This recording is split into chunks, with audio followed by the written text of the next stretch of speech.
98व्या अखिल भारतीय मराठी साहित्य संमेलनाचे उद्घाटक आणि देशाचे प्रधानमंत्री माननीय नरेंद्र मोदीजी, महाराष्ट्राचे मुख्यमंत्री देवेंद्र फडणवीस,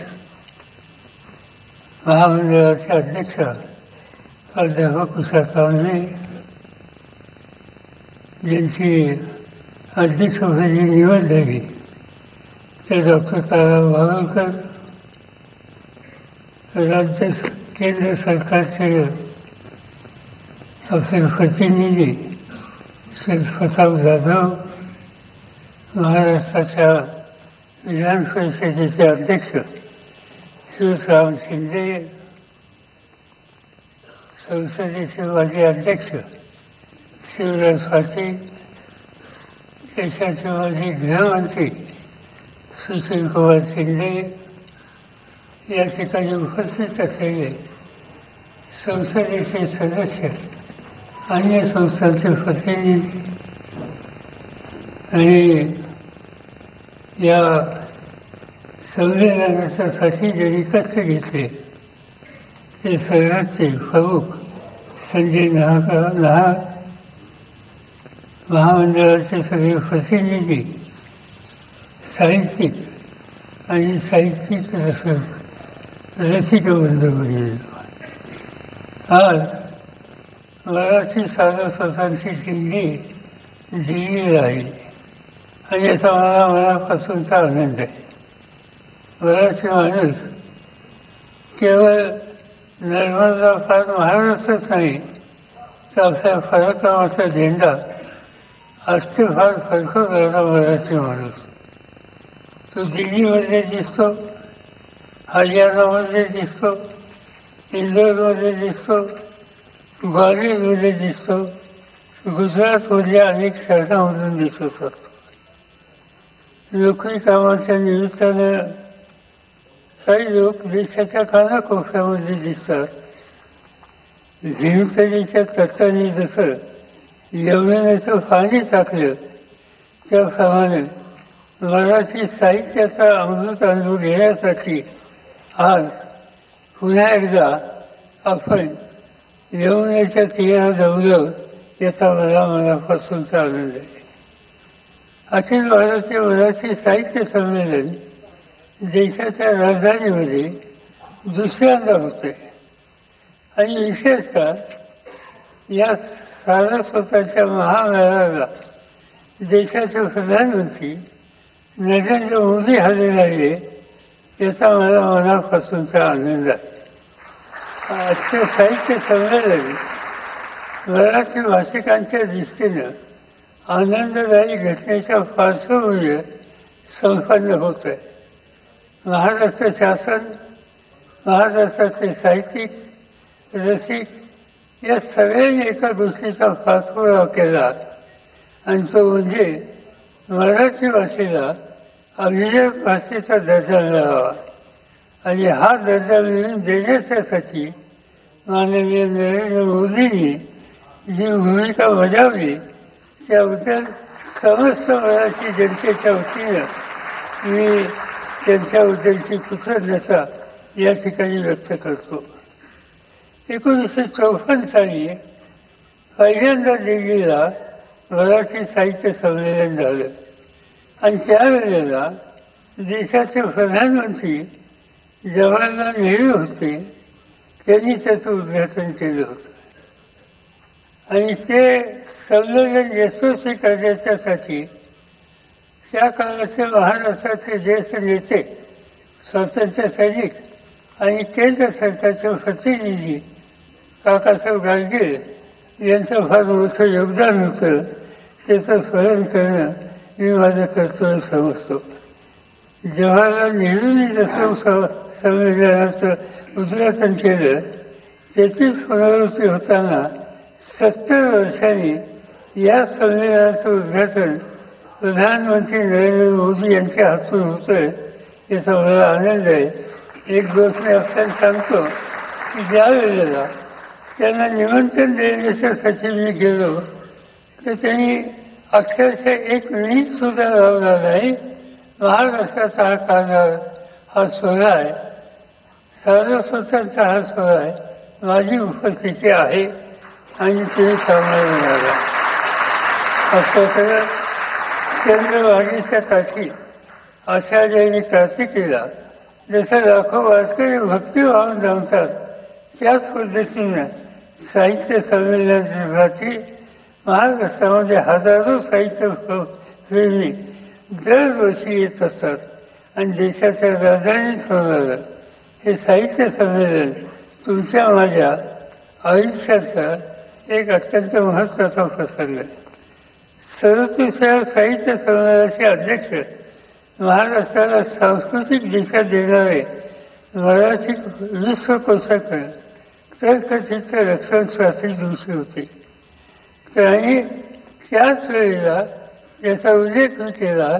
काकासाहेब गांधी हे अध्यक्ष होते आणि ती जबाबदारी माझ्याकडे आली याचा मला आनंद आहे. बारामती बनल्याच्या नंतर मोरोपंत यांचं स्वरूप होतं आणि त्यांनी त्या ठिकाणी केकावली आणि आर्या ही लिहून साहित्यामध्ये कुठे भर टाकली. त्याच्याबरोबरच अनेकांचा उल्लेख त्या ठिकाणी करता येईल. आणि त्या भागात जी जी साहित्य संमेलनं अलीकडच्या काळामध्ये झाली सुदैवानं त्याच्यामध्ये सहभागी होण्याची संधी मला मिळाली होती. मग ते नाशिक असो, गुमान असो, सासवड असो, चिपळूण असो, पिंपरी चिंचवड असो, उदगीर असो, अशा अनेक संमेलनांना माझी उपस्थिती होती. आणि त्याचमुळं काही अत्यंत जाणकार लेखकांची आणि सारस्वतांचा सुसंवाद करण्याची संधी व्यक्तिगत माझ्या जीवनामध्ये मला मिळाली.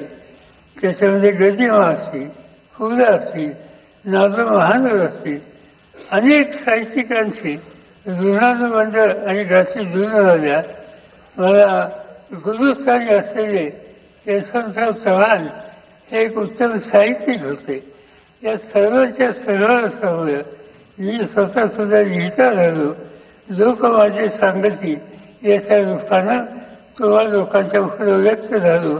मी सार्वजनिक जीवनाची 30 वर्षापेक्षा अधिक काळ दिल्ली दरबारीमध्ये मराठी अस्मिता टिकवण्याच्यासाठी जे जे काही करता येईल ते करण्याच्यासाठी माझ्याकडनं मी प्रयत्न केला गेला. आणि कदाचित म्हणूनच स्वागताध्यक्षाची जबाबदारी त्यांनी माझ्यासाठी असावी. या संमेलनाचे एक वैशिष्ट्य म्हणजे डॉक्टर तारा मोहाळकर यांची निवड. आणि याचा मला आनंद आहे.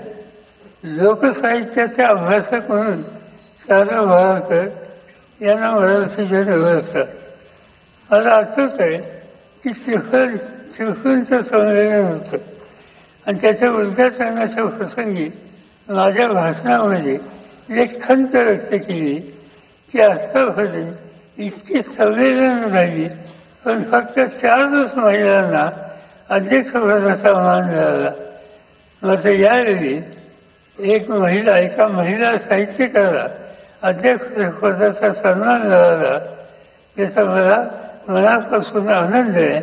मी डॉक्टर तारा मोहाळकर यांचं अभिनंदन करतो आणि त्यांच्या निवडीच्यासाठी अखिल भारतीय साहित्य संमेलनाने महामंडळाला धन्यवाद देतो. दिल्ली आणि महाराष्ट्र यांचं एक नातं आहे. 11व्या शतकामध्ये आनंदगोपाल चौहाननी दिल्लीची स्थापना केली. तेव्हापासून महाराष्ट्र आणि दिल्लीचे राजकीय आणि सांस्कृतिक संबंध निर्माण झाले. 1666 साली बादशाह औरंगाबादने त्याचा एक वाद्य साजरा केला, तो आग्र्याला. अन्यथा दिल्लीमध्ये केला असता तर शिवछत्रपतींच्या स्वाभिमानी साक्षात्कार इथंच घडला असता. पण त्या घटनेपासून प्रेरणा घेऊन मराठीशाहीने आपला झेंडा हा अतिशय फार फडकवला. याचा मराठी भाषिकांना साथ मिळाले. देशाचे एक प्रधानमंत्री होते चौधरी चरण सिंग आणि ते मला नेहमी सांगायचे विचारच्या नंतर तुम्ही लोकांनी एक गोष्ट काही ठीक केली नाही. विचारलं काय ठीक केलं म्हणजे मराठी आले दिल्लीपर्यंत पोहोचले, दिल्ली घेतली आणि दिल्लीवर ताबा कायमचा आपल्या हातात ठेवण्याच्या ऐवजी पानिपतला गेले. जाण्याची काही आवश्यकता नव्हती. तर वेगळा इतिहास घडला असता. पण झालं ते झालं.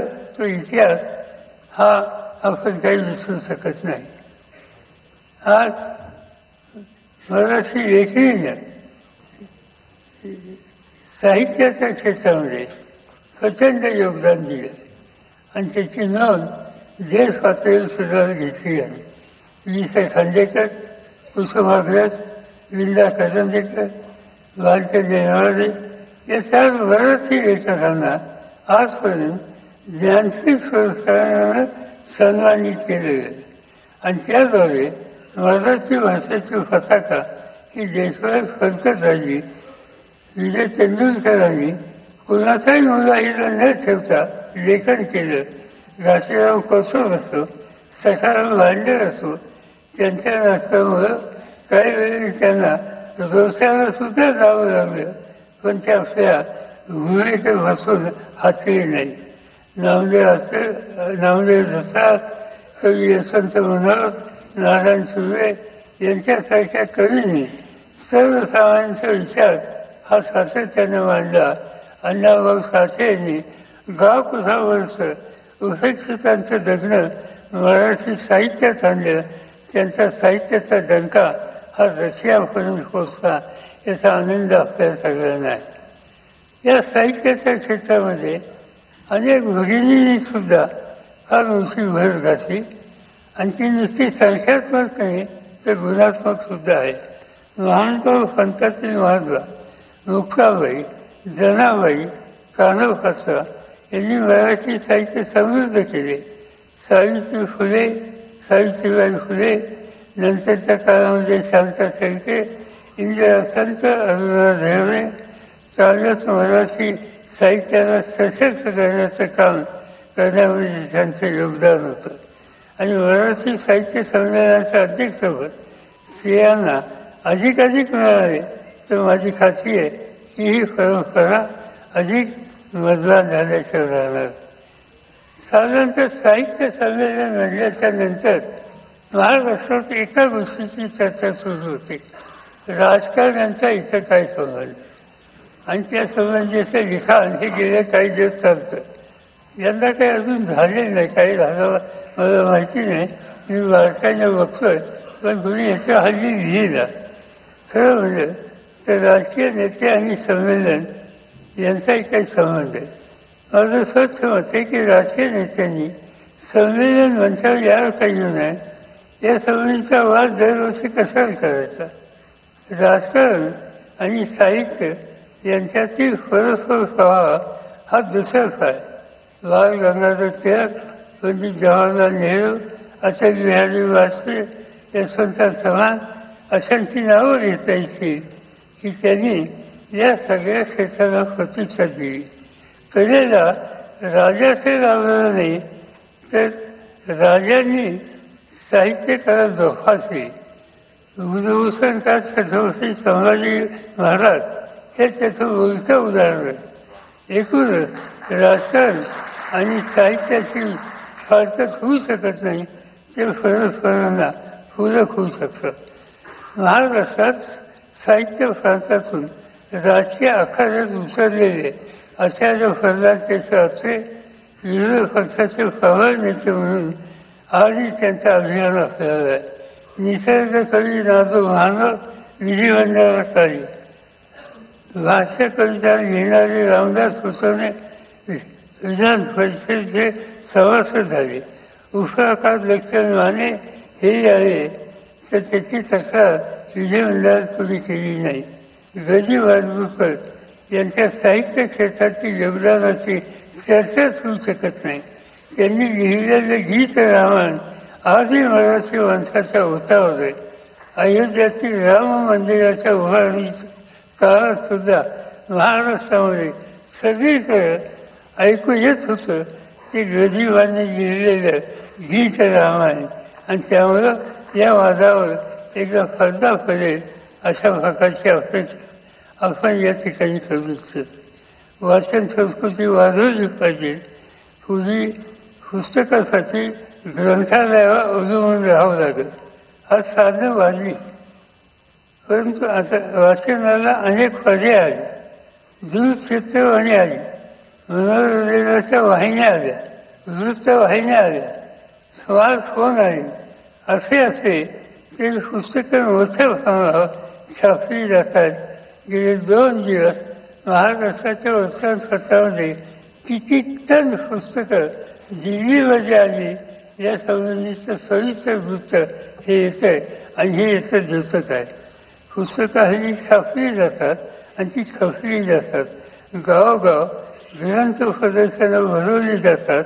त्या माध्यमातून लोकांच्यापर्यंत पुस्तकाची होत, तरीसुद्धा नव्या पिढीला पुस्तकाची बांधून कसं ठेवता येईल याची काळजी घेण्याची गरज आहे. काळ झपाट्याने बदलतोय.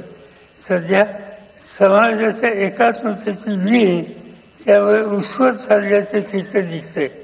समाज अत्यंत कठीण आणि नाजूक स्थितीतून जातोय, आणि त्याच्यामध्ये साहित्यिकांची जबाबदारी वाढली. महानुभाव पंथ असो, वारकरी परंपरा असो, याचं भान ठेवून महात्मा फुले, डॉक्टर बाबासाहेब आंबेडकर, विठ्ठलरावजी शिंदे, न्यायमूर्ती राजेंद्र कर्वे, आंबेडकर वगैरे सुधाकरांच्या वाचेनं समाजाला नेण्याचा प्रयत्न केला पाहिजे. शेवटचा एकच मुद्दा मी मांडू इच्छितो, आणि तो म्हणजे मराठी भाषेचं विशुद्धीकरण. काळाच्या ओघात भाषेवर वेगवेगळे संस्कार होतात, परंतु या प्रक्रियेत असे दिसून आले की काही चांगल्या शब्दावर वाईट संस्कार होतात.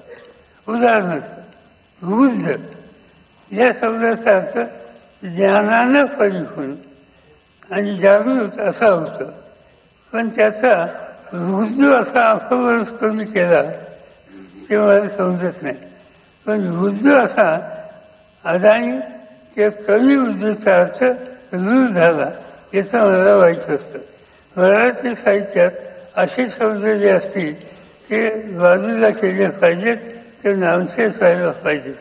प्रस्तुत महिला साहित्य संमेलनात अनेक वैशिष्ट्यपूर्ण परिसंवाद, कवी संमेलन, परिचर्चा या आयोजित केलेल्या आहेत.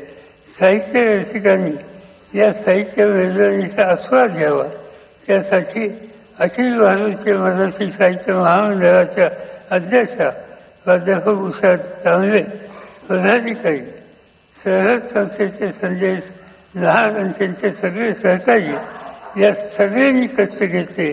यमुनाची होणाऱ्या या सारस्वताच्या सोहळ्याच्या यशस्वीसाठी त्यांना मी मनपूर्वक शुभेच्छा देतो. मी उपस्थित साहित्याचे अभ्यासक, रसिक या सगळ्यांचं मनापासून स्वागत करतो, आणि संमेलनाची शोभा वाढवण्यासाठी आवर्जून उपस्थित असलेले प्रधानमंत्री नरेंद्र मोदी यांचे, त्यांच्या सहकाऱ्यांचे, मुख्यमंत्र्यांचे आणि मान्यवरांचे मी अंतःकरणापासून आभार मानतो आणि आपल्या सगळ्यांची रजा घेतो. जय हिंद, जय महाराष्ट्र.